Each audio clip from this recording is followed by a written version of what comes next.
Goedemiddag en welkom bij Joet. Het CDA leidt een bom onder de culturele haatstijd. De partij wil het besluit om de Jilton te jaar namelijk uitstellen. Maar als dat gebeurt, is het nevens deputaire Janne Witske de Vries dienen met de culturele haatstijd.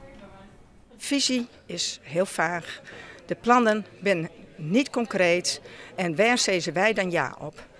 Het CDA wil eerst een goed plan zien en tegelijk moet de gemeente van Ljouwert het besluiten kennen. Dat is maart 2012. Nevens de deputaire is dat te let.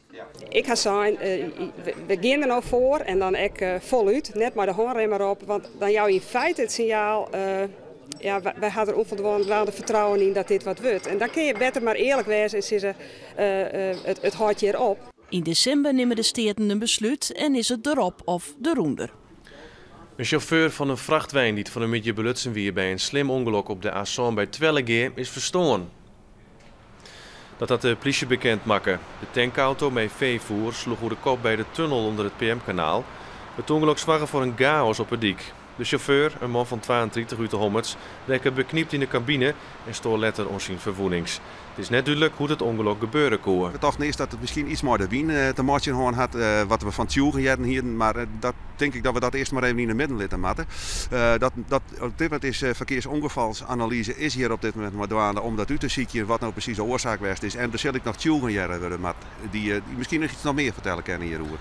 Het verkeer richting Laarsudiek moest rekening houden met flinke oerlijst door het ongeluk. 4 ingewikkelde operaties worden van Takkumiro net meer in Friese ziekenhuizen uitgevoerd. Dat hebben de ziekenhuizen aangepraat met zorgverzekerders. De boast- en dikke termoperaties zullen net meer dien worden in de Sionsberg in Dokkum. Operaties onder slokterm houden op in het Antonius ziekenhuis in Snits.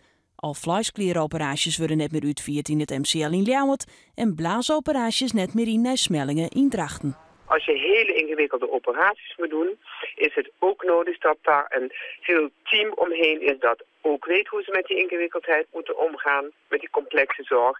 En dat je ook de apparatuur hebt die ingeregeld is om die complexe operaties ook goed te kunnen doen. Patiënten kunnen van de operaties nog wel in Friese ziekenhuizen teruchten.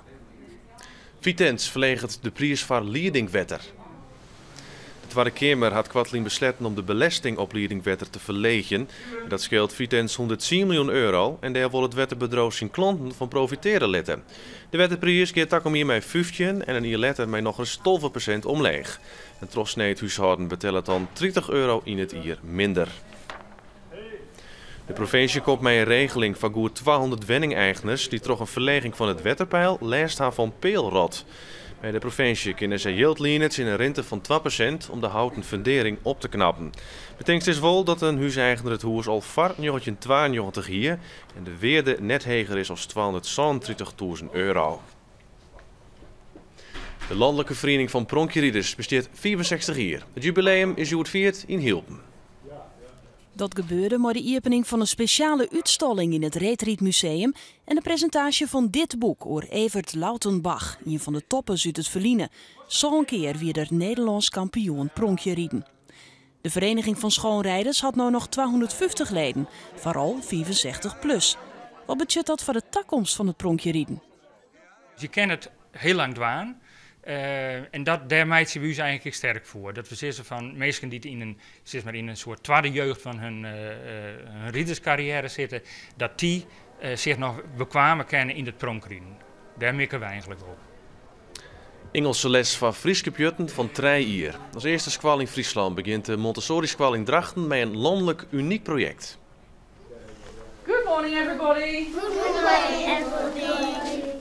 Op de meeste basissquallen is het al heel gewoon Engelse les voor beukers, maar op de Montessori-squallen in Drachten krijgen pjutten al van 3 jaar de kans om deze taal te roeken. Ben en ouders hebben we daar verlet van. Ja, het doel is natuurlijk dat ze gewoon Engels gaan verstaan en spreken.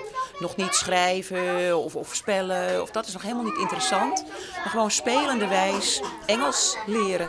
Red, orange, yellow, green, pink, purple, blue. De Engelse les is voor eerst een experiment. Als het een succes blijkt, dan wil de squallen het project structureel meidje. En dan nog het waar. Joenen vannacht dan regent het, maar uit en terug binnen de droege perioden. Het wordt een graad of 3,5. Er zit een westenwind die krachtig is online en stormeftig in de kustgebieden. En ook morgen houdt het stormwaar aan. Het wordt een graad of 9 bij een hudde zuidenwind. En dit weer het Fries Genees in het kwad. Meer nieuws op uw website en om 6 uur in een nijjoerd. Graag tot dan.